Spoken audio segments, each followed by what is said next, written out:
Yeah, so you can probably tell from my accent, which is at this point a bit weird, that I'm from the States. Anyway, I'm not from here originally. And I got involved in cooperatives. My name is Nathan, by the way. I got involved in co-ops when I found myself in Edinburgh after I finished my master's, sort of thrust into this campaign to start a student housing cooperative in Edinburgh. And I had heard of housing cooperatives, but I'd never lived in one, never really knew what it was, or how exactly it would work, but it sounded like a great idea, and I thought, yeah, let's do this. Having lived in the Edinburgh Student Housing Cooperative now for going on 4 years, we started in 2014, it's amazing, the success that we have had. And it's not just about providing affordable housing.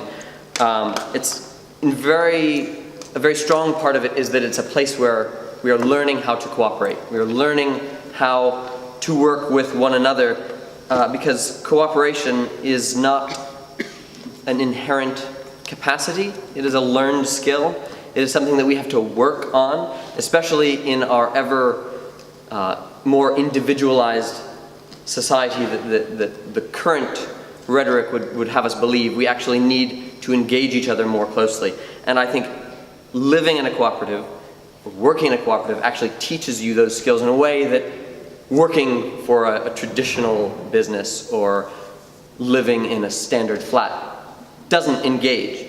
I was really struck by Joe's comments this morning that we will be successful if we are principled, if we put in the work, and if we're kind to one another. And that kindness is essential, and that kindness is recognizing that while I might disagree with this person in my flat or in my housing cooperative, actually they're my neighbor still, and they're doing what they think is best. And recognizing that it's just too easy to cast that aside in any other situation.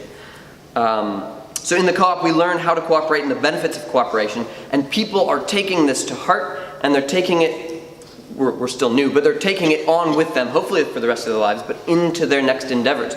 So we've seen ESHC become somewhat of a co-op incubator, where the Mutual Artists Studio Cooperative has come out of members who graduated. The Edinburgh Brewers Cooperative, which has done some delicious brews, and new housing cooperative projects. We are currently poised to invest in a property to help house the Glasgow Student Housing Cooperative because we are generating a surplus.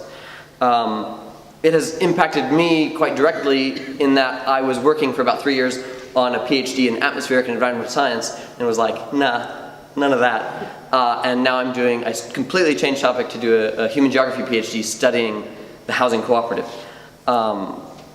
It can have transformative effects being a part of something.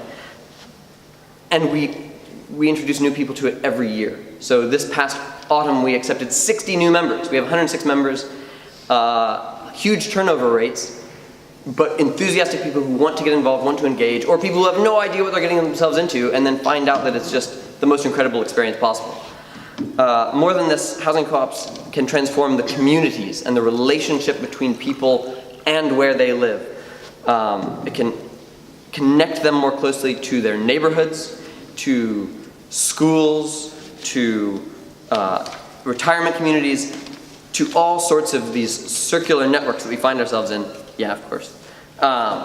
Students right now are seen as threats to lots of communities with for-profit tower blocks of high-density student accommodation being dropped into existing communities. And people are scared about that, certainly in places like Edinburgh. But at ESHC, we've fostered relationships within our community in really productive ways, perhaps most significantly through investing probably to the tune of £200,000 in renovating our basements, which were formerly car parks, into community accessible spaces. We don't necessarily expect to generate a profit off of these. We're a profitable company as we exist currently, but we can offer the community something that they don't have access to. Free spaces to congregate, free spaces to have a ceilidh, free spaces to hold meetings and engage in interesting conversations and debates. Not every community group has £35 to rent a church hall. By doing that, we can foster new dialogues and bring more people in to our place, and they can ask, what is this housing cooperative?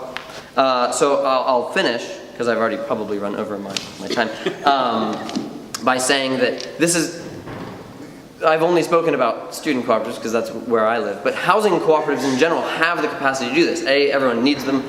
They're a guaranteed source of income. We can use it to leverage capacity for other things, cross-subsidize community spaces, things like that. But they are so integral in connecting our communities and in connecting other things that as we see housing cooperatives expand, well, they can support the generation of things like workers' cooperatives. If we have 10% of students living in housing cooperatives, we could support a workers' plumbing cooperative, a workers' electrician cooperative, maybe a workers' construction cooperative. So I think that we need to start looking at the movement holistically and seeing the knock-on effects of investing in different aspects of it, not just looking at our housing cooperative as our housing.